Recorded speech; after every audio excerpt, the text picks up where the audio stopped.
दोस्तों चंदू को बहुत सारे कीड़े हो गए हैं, इतने सारे कीड़े हो गए कि चंदू कुछ भी खाता। आप देख रहे हैं चंदू हड्डी हड्डी हो गया। तो बहुत दिनों से दोस्तों मैं चंदू के लिए दवाई लेने जा रही थी, चौक वाली दवाई।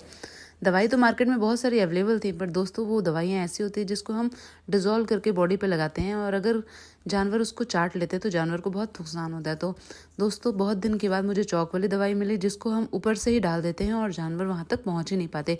तो दोस्तों दवाई तो मिल गई थी, पर चंदू बहुत दिन में गायब रहते थे, और बहुत दिन के बाद आज सुबह सुबह चंदू यहाँ आए हैं। रात को दवाई इसलिए नहीं लगाती हूँ दोस्तों चंदू को, क्योंकि रात में अगर कुछ गलत असर हुआ तो हम उसको कंट्रोल नहीं कर पाएंगे, क्योंकि पूरा रात भर चंदू कहाँ रहता है, किस स्थिति में रहता है, हम समझ नहीं पाएंगे। तो दोस्तों चंदू को मैंने दवाई लगा दी, और अपना हाथ अच्छे से धोने के बाद, क्योंकि चंदू को दवाई लगी है तो उनको कुछ खिलाना तो बनता है ना। तो दोस्तों मैंने चंदू को भी रोटी खिलाई, और बाकी सभी जो इंतजार कर रहे थे मेरा, उन सभी को रोटी खिलाई। जो ब्लैक डॉग आपको दिख रहा है दोस्तों, उसके बहुत सारे बच्चे, वो बहुत ही भूखी रहती है, इसलिए मैं उसको हमेशा खिलाते रहती हूँ।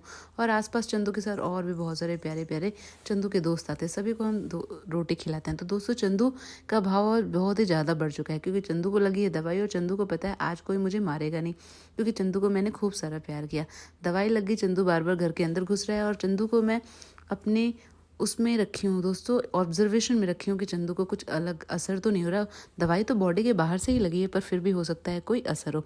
तो फाइनली दोस्तों मैं चंदू को ये दवाई लगा दी, और मुझे बहुत ही ज़्यादा अच्छा लग रहा है। अब देखते हैं इसका असर कैसे होता है। थोड़ी देर पहले ही चंदू ने कुछ आवाज़ लगाई, तो मैं चंदू को सुनने गई हूँ दोस्तों कि कहीं कुछ हुआ तो नहीं। फिर मिलेंगे हम, बाय बाय।